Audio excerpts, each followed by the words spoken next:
गुर सतगुर का जो सिख अखाए, सो पलके उठ हर नाम त्यावै। पलके तो भावे तड़के। इशनान करे इत्थे सच्चे पातशाह बचन करते ने जपजी साहब विच भी, अमृत वेला सच नाओ। फिर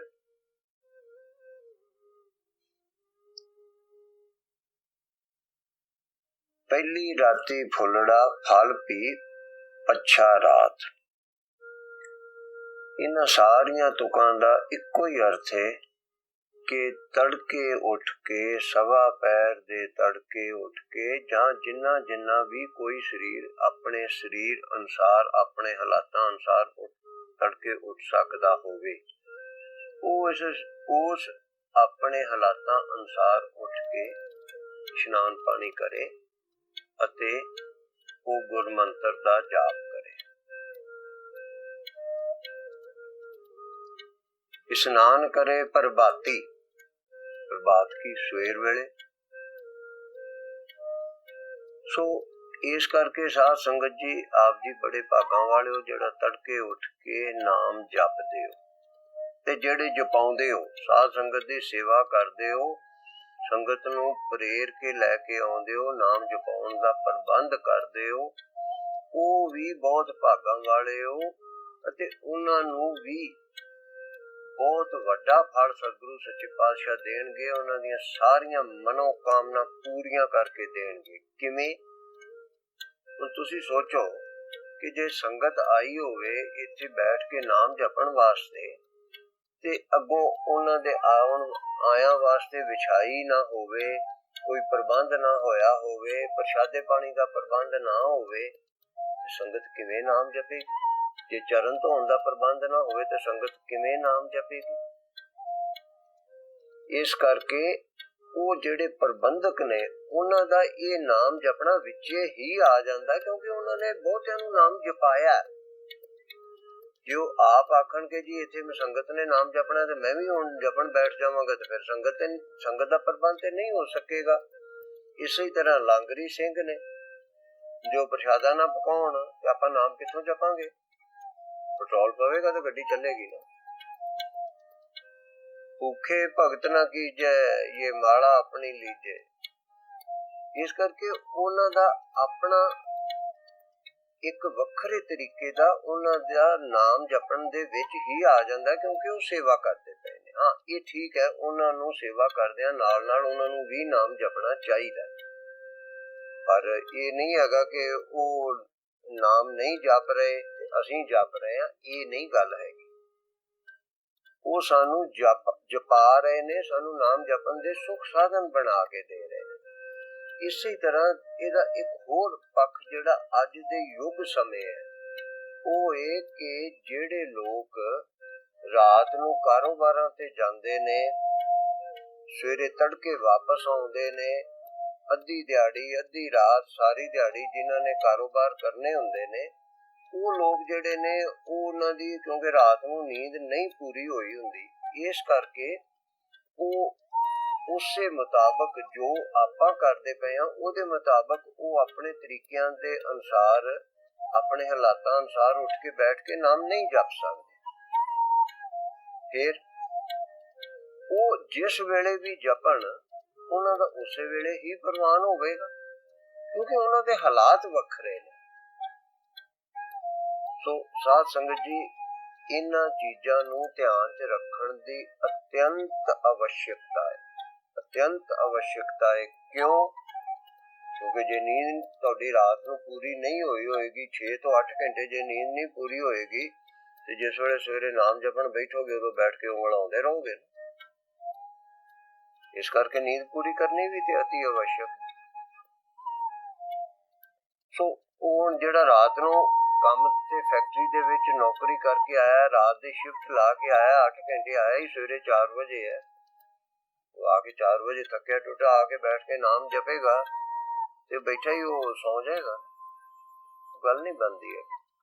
तो इस करके ਧਰਮ ਦਾ ਸਾਡੇ ਪੁਰਾਤਨ ਸ਼ਾਸਤਰਾਂ ਦੇ ਵਿੱਚ ਇਸ ਕਰਕੇ ਮਹੱਤਵ ਦੱਸਿਆ ਗਿਆ ਕਿ ਧਰਮ ਦੇ ਵਿੱਚ ਲਚਕ ਹੈ। ਧਰਮ ਦੇ ਵਿੱਚ ਸਮੇਂ ਅਤੇ ਅਸਥਾਨ ਦੇ ਅਨੁਸਾਰ ਦੇਸ਼ ਅਤੇ ਕਾਲ, ਉੱਥੇ ਭਾਸ਼ਾ ਦੇਸ਼ ਅਤੇ ਕਾਲ ਦਾ ਸ਼ਬਦ ਵਰਤਿਆ ਗਿਆ, ਭਾਵ ਸਮੇਂ ਤੇ ਜਗ੍ਹਾ ਦੇ ਮੁਤਾਬਕ ਧਰਮ ਦੇ ਨਿਯਮਾਂ ਦੇ ਵਿੱਚ ਵਾਧਾ ਘਾਟਾ ਕੀਤਾ ਜਾਂਦਾ ਹੈ। ਉਹਦਾ ਤੱਤ ਸਮਝਣ ਦੀ ਲੋੜ ਹੈ ਕਿ ਤੱਤ ਕੀ ਹੈ। ਤੱਤ ਇਹ ਹੈਗਾ ਕਿ ਅਸੀਂ ਕਿਸੇ ਸ਼ਾਂਤ ਸਮੇਂ ਵਿੱਚ ਬੈਠ ਕੇ ਪ੍ਰਭੂ ਨੂੰ ਆਰਾਧਨਾ, ਸਮਾਧੀ ਲਾਉਣੀ ਹੈ। ਹੁਣ ਉਹਦੇ ਵਿੱਚ ਜਿਹੜਾ ਵਿਚਾਰਾ ਆਇਆ ਹੀ ਰਾਤ ਨੂੰ ਹੈ, ਉਹਦਾ ਤੇ ਅੰਮ੍ਰਿਤ ਵੇਲਾ ਉਹ ਹੋਇਆ ਹੀ ਨਹੀਂ, ਤੇ ਉਹਦਾ ਤਾਂ ਅੰਮ੍ਰਿਤ ਵੇਲਾ ਉੱਥੇ ਹੀ ਹੋ ਗਿਆ, ਫੈਕਟਰੀ 'ਚ ਹੀ ਹੋ ਗਿਆ। ਜੇ ਉਹਦੀ ਸ਼ਿਫਟ 8 ਵਜੇ ਮੁੱਕੀ ਤੇ ਉਹ ਕੀ ਕਰੇਗਾ? ਪ੍ਰਸ਼ਾਦਾ ਤਾਂ ਕਮਾਉਣਾ ਹੀ ਹੈ ਨਾ, ਰੋਟੀ ਦਾ ਸਾਧਨ ਤਾਂ ਕਰਨਾ ਹੀ ਹੈ। ਤੋ ਇਸ ਕਰਕੇ ਉਹਨੂੰ ਉਹਦੇ ਅਨੁਸਾਰ ਕਰ ਲੈਣਾ ਚਾਹੀਦਾ। ਆਪਾਂ ਨੂੰ ਇੱਥੇ ਨਾਮ ਜਪਣ ਆਇਆਂ ਨੂੰ ਇਹ ਪੂਰਾ ਯਤਨ ਕਰਨਾ ਚਾਹੀਦਾ ਹੈ ਕਿ ਅਸੀਂ ਜਿੰਨਾ ਚਿਰ ਬੈਠਦੇ ਹਾਂ ਓਨਾ ਚਿਰ ਪੰਜੇ ਗਿਆਨ ਇੰਦਰੀ ਸਾਡੇ ਅੱਖਾਂ, ਨੱਕ, ਜੀਭ, ਕੰਨ ਅਤੇ ਚਮੜੀ, ਇਹਨਾਂ ਪੰਜਾਂ ਗਿਆਨ ਇੰਦਰੀਆਂ ਤੋਂ ਕਿਸੇ ਵੀ ਪ੍ਰਕਾਰ ਦਾ ਕੋਈ ਰਸ, ਕੋਈ ਸਵਾਦ ਆਪਾਂ ਅਨੁਭਵ ਨਾ ਕਰੀਏ, ਸਾਡੀ ਬਿਰਤੀ ਤਾਂ ਹੀ ਟਿਕ ਸਕਦੀ ਹੈ। ਦਸਵੇਂ ਪਾਤਸ਼ਾਹ ਬਚਨ ਕਰਦੇ ਨੇ, ਇੱਕ ਚਿੱਤ ਜੇ ਇੱਕ ਛਿਨ ਧਿਆਇਆ, ਇੱਕ ਛਿਨ ਮਾਤਰ ਵੀ ਜਿਹਨੇ ਇੱਕ ਪਰਮਾਤਮਾ ਨੂੰ ਇੱਕ ਚਿੱਤ ਹੋ ਕੇ ਧਿਆ ਲਿਆ ਤੇ ਉਹ ਕਾਲ ਫਾਸ ਕੇ ਬੀਜ। ਆਪਾਂ ਜਰਾ ਸੋਚੀਏ ਨਾ ਕਿ ਇੱਕ ਚਿੱਤ ਹੋ ਕੇ ਆਪਾਂ ਕਿੰਨਾ ਕੁ ਚਿਰ ਆਪਾਂ ਇੱਥੇ ਬਿਰਤੀ ਸਾਡੀ ਸਮਾਧੀ ਲਾਉਣੇ ਆ ਤੇ ਕਿੰਨਾ ਚਿਰ ਲੱਗਦੀ ਹੈ। ਸਾਧ ਸੰਗਤ ਜੀ, ਧਿਆਨ ਨਾਲ ਵਿਚਾਰੋ, ਆਮ ਤੌਰ ਤੇ 3 ਤੋਂ 4 ਸਕਿੰਟ ਤੋਂ ਵੱਧ ਤੁਹਾਡੀ ਬਿਰਤੀ ਨਹੀਂ ਟਿਕਦੀ। ਆਪਣੇ ਆਪਣੇ ਅੰਦਰ ਝਾਤੀ ਮਾਰੋ, ਹੋਰ ਕਿਸੇ ਨੂੰ ਕਹਿਣ ਦੀ ਲੋੜ ਨਹੀਂ। ਉਹ ਕਿਉਂ ਨਹੀਂ ਟਿਕਦੀ? ਕਿਉਂਕਿ ਅਸੀਂ ਬਿਰਤੀ ਨੂੰ ਵਿਚਲਿਤ ਕਰਨ ਦਾ, ਨਾ ਟਿਕਾਉਣ ਦਾ ਅਭਿਆਸ ਕੀਤਾ, ਸਾਲਾਂ ਬੱਧੀ ਕੀਤਾ ਤੇ ਹੁਣ ਵੀ ਕਰੀ ਜਾਂਦੇ ਆ। ਆਪਾਂ 23 ਘੰਟੇ ਤੇ ਬਿਰਤੀ ਨੂੰ ਵਿਚਲਿਤ ਕਰਨ ਦਾ ਅਭਿਆਸ ਕਰਦੇ ਹਾਂ, ਸਿਰਫ 1 ਘੰਟਾ ਉਹਨੂੰ ਟਿਕਾਉਣ ਵੱਲ ਨੂੰ ਤੁਰਦੇ ਹਾਂ। ਤਾਂ ਕਾਹਨੂੰ ਆਖੇ ਲੱਗੇ? ਉਹ ਕਾਹਨੂੰ ਆਖੇ ਲੱਗੇਗੀ? ਜਿਵੇਂ ਕਿਸੇ ਘੋੜੇ ਨੂੰ 23 ਘੰਟੇ ਤੇ ਉਹਨੂੰ ਖੁੱਲਾ ਛੱਡਿਆ ਹੋਵੇ ਤੇ ਜਦੋਂ 1 ਘੰਟਾ ਫੜ ਕੇ ਤੇ ਉਹਨੂੰ ਆਖੀਏ ਕਿ ਹੁਣ ਤੂੰ ਟਿਕ ਕੇ ਖਲੋਤਾ ਰਹੋ, ਤੇ ਕਾਹਨੂੰ ਟਿਕ ਕੇ ਖਲੋਏ? ਸਾਡਾ ਮਨ ਤਾਂ ਮਾਸਟਰ ਦਲੀਪ ਸਿੰਘ ਜੀ ਸਾਡੇ ਵਿਦਿਆ ਗੁਰੂ ਹੁੰਦੇ ਸਨ, ਮਹਾ ਤਪਸਵੀ, ਅਤਿਅੰਤ ਉੱਚੀ ਬਿਰਤੀ ਵਾਲੇ ਬ੍ਰਹਮ ਗਿਆਨੀ ਮਹਾਤਮਾ ਜੀ ਸਨ। ਉਹ ਬਚਨ ਕਰਦੇ ਹੁੰਦੇ ਸੀ ਕਿ ਮਨ ਤਾਂ ਬਾਂਦਰ ਹੈ, ਇਹਨੂੰ ਗੁਰੂ ਦੇ ਬਚਨ ਰੂਪੀ ਸੰਗਲੀ ਨਾਲ ਬੰਨ ਕੇ ਰੱਖੀਏ ਤੇ ਕਿੱਲੇ ਦੁਆਲੇ ਤੁਰਿਆ ਫਿਰੂਗਾ। ਜੇ ਖੁੱਲਾ ਛੱਡ ਦਿਆਂਗੇ ਤੇ ਕਦੀ ਕਿਸੇ ਨੂੰ ਦੰਦੀ ਵੱਢੇਗਾ, ਕਦੀ ਕਿਸੇ ਦੇ ਕੱਪੜੇ ਪਾੜੇਗਾ। ਸੋ ਇਸ ਕਰਕੇ ਆਪਾਂ ਆਦਤ ਪਾ ਲਈਏ ਆਪਣੇ ਮਨ ਨੂੰ ਤੁਰੇ ਫਿਰਨ ਦੀ, ਹਰ ਵੇਲੇ ਵਿਚਲਿਤ ਹੋਣਾ। ਆ ਜਦੋਂ ਤੋਂ ਮੋਬਾਈਲ ਫੋਨ, ਟੀਵੀ, ਇੰਟਰਨੈਟ, ਇਹ 3 ਚੀਜ਼ਾਂ ਆਈਆਂ ਨੇ, ਇਹਨਾਂ ਨੇ ਤੇ ਏਡਾ ਰੰਗ ਬੰਨਿਆ ਕਿ ਆਪਾਂ ਪਾਣੀ ਦਾ ਗਲਾਸ 10 ਸਕਿੰਟ ਪੀਣਾ ਹੋਵੇ, ਉਦੋਂ ਵੀ ਸਾਡਾ ਧਿਆਨ ਪਾਣੀ 'ਚ ਨਹੀਂ ਹੁੰਦਾ। ਉਦੋਂ ਵੀ ਹੁੰਦਾ ਮੈਂ ਫਲਾਣਾ ਸੀਰੀਅਲ ਵੇਖਣਾ, WhatsApp ਤੇ ਮੇਰਾ ਸਟੇਟਸ ਆਇਆ ਕਿ ਨਹੀਂ, ਮੈਂ ਪਾਇਆ ਕਿ ਨਹੀਂ ਪਾਇਆ। ਜਿਉਂ ਦੁਨੀਆ ਭਰ ਦੇ ਵਕਤ ਆਪਾਂ ਪਾਏ ਹੁੰਦੇ ਨੇ ਕਿ ਨਹੀਂ ਹੁੰਦੇ। ਇੱਥੋਂ ਤੱਕ ਕਿ ਆਪਾਂ ਪ੍ਰਸ਼ਾਦਾ ਨਹੀਂ ਟਿਕ ਕੇ ਛਕ ਸਕਦੇ। ਸੋ ਆਪਣਾ ਜੀਵਨ ਸੁਖੀ ਕਰਨ ਵਾਸਤੇ ਇਹ ਮੋਬਾਈਲ, ਇੰਟਰਨੈਟ ਤੇ ਟੀਵੀ, ਇਹਨਾਂ ਨੂੰ ਘੱਟ ਵਰਤੋਂ ਵਿੱਚ ਲਿਆਈਏ, ਇਹਨਾਂ ਨੂੰ ਆਪਾਂ ਵਰਤੀਏ, ਇਹਨਾਂ ਨੂੰ ਆਪਣੇ ਨੌਕਰ ਬਣਾ ਕੇ ਰੱਖੀਏ, ਆਪਾਂ ਇਹਦੇ ਨੌਕਰ ਨਾ ਬਣੀਏ।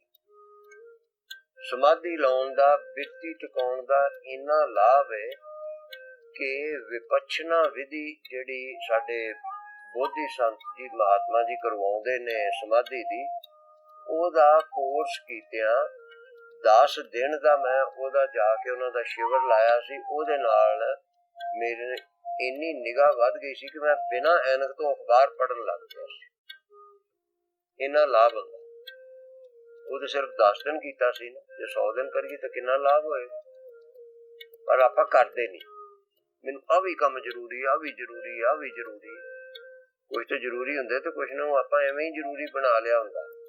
ਕਈ ਵਾਰੀ ਵਾਂਢੇ ਜਾਣਾ ਆਪਾਂ ਬਿਨਾਂ ਮਤਲਬ ਤੋਂ ਹੀ ਜ਼ਰੂਰੀ ਬਣਾ ਲਿਆ ਹੁੰਦਾ। ਸੋ ਸਾਧ ਸੰਗਤ ਜੀ, ਆਪ ਜੀ ਗੁਰੂ का वचन मानते हुए तड़के उठ के इत्थे आके नाम जपदे हो।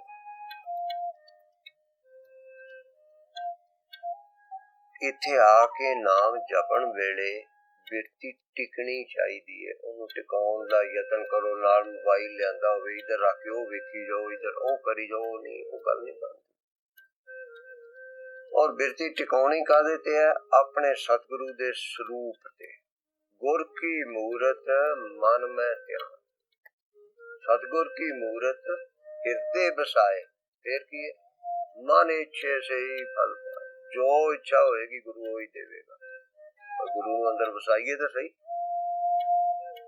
वसाइए तो सही। अंदर ते होर ही बड़ियां चीजां वसियां ने ना। अंदर ईर्खा, नफरत, विरोध, किसी नूं कुटना मारना, हर वेले जिहड़ी है वो चीजां वसियां ने। क्योंकि साध संगत विच आके, जिहड़ी मैं ईर्खा दी गल कीती है, साध संगत विच आके साडी ईर्खा मुकनी चाहिदी है। जे नहीं मुकी ते असीं साध संगत विच आके मुकाउण दा अभ्यास नहीं कीता, साडी निमरता नहीं आई साडे विच, असीं उपदेश नूं सुनिया नहीं। नहीं तो एक कन्नों सुनिया दूजे कन्नों फटाफट कट देता है। क्योंकि परमात्मा ने कन्न तो तां ही बनाए ना, सीधा ही निकल जावे। सच्चे पातशाह दा वचन है, बिसर गई सब तात पराई। तेरी ईर्खा चली गई कदों? जब ते साध संगत मोह पाई। साधा दी संगत जदों कीती उदों चली गई। और नाम जपण वास्ते भी सतगुरु जी दा वचन है, अवर काज तेरे किते न काम, मिल साध संगत भज केवल नाम। साध संगत विच बैठ के नाम जपण दा अत्यंत वड्डा फल है, जिहड़ा कल्लियां बैठ के नहीं। इस करके साध संगत विच बैठ के नाम जप अते वो होर सारे काम छड़ दे, किसे काम नहीं। ये सच्चे पातशाह पंजवीं पातशाही सतगुरु अर्जन देव अपनी रसना तो उचारिया होया, वो एवें नहीं उचारिया,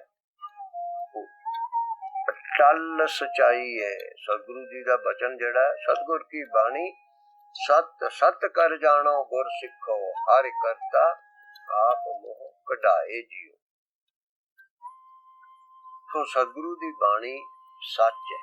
बाणी तो भाव उपदेश, सतगुरु दे वचन, भावें कविता रूप विच ने, भावें किसी भी रूप विच ने। तो साध संगत जी, इशनान करके सवेर वेले नाम जपना अत्यंत उत्तम कारज है। आप जी करदे हो, बहुत भागां वाले हो। जिहड़े करवाउंदे ने, सेवा करदे ने, वो भी बहुत ही श्रद्धालु, बहुत भागां वाले ने। ये पूरा यतन करिए आपां कि जिन्ना चिर बैठदे आ साडी बिरती टिक सके। साध संगत जी, इत्थे आउंदे हो, जिथे नाम जपदे हो, उथे नाल हत्थी सेवा करन दा भी अभ्यास करो। साध संगत दे झूठे भांडे मांजने ये अत्यंत उत्तम कारज है, जिहदे वास्ते गुरबाणी विच भी सच्चे पातशाह ने लिखिया, साध संगत दे चरण धोने, चरण पूंजने, संगत दे जोड़े झाड़ने, इहो जी सेवा करया करो।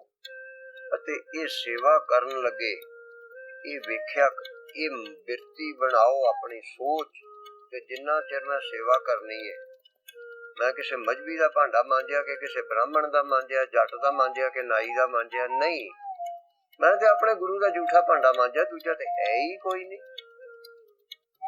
ये सोच बनाओ।